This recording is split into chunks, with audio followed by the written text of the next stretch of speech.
Hi guys, what's up? Ngayon, November 1, naisip kong i-prank si Popong.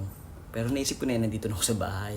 Pero kasi kanina, nasakyan ako, pauwi na ako dito sa bahay. Galing ako sa client ko. Sabi ko sa kanya sa chat, nahilo ako, masakit yung ulo.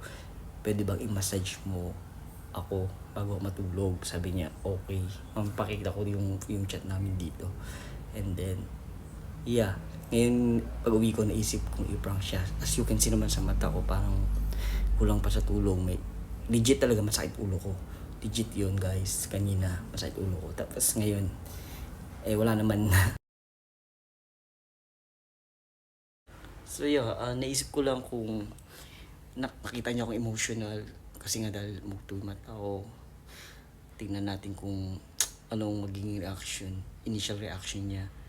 Kung tatawanin niya ba ako, lalapitan niya ba ako, or deadmine niya lang ako. Tingnan natin guys. Let's go.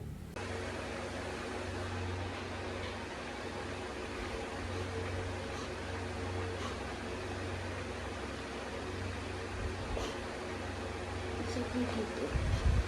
It's okay. Aww. Yun.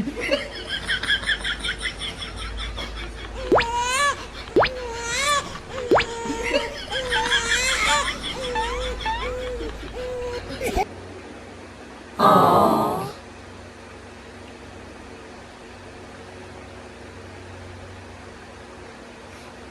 Wow. It's okay.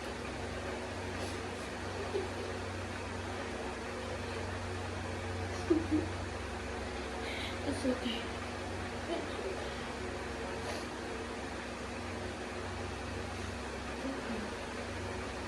It's okay.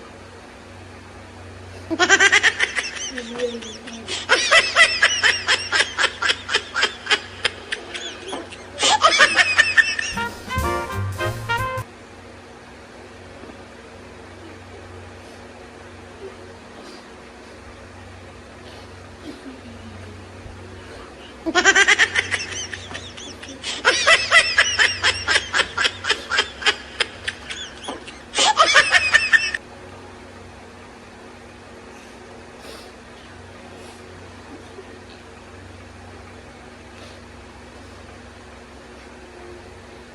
It's okay. It's okay.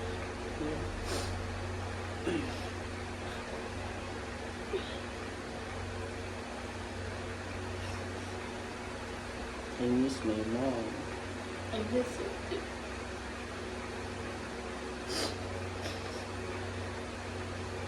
I'm sorry.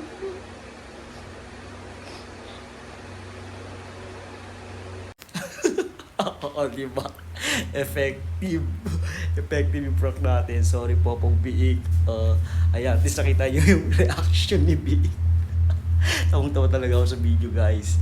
Hindi ako makatawa kasi nga, grabe naiiyak niya. Talagang lumuluha siya. Biig ka talaga. I love you, Popong. Peace.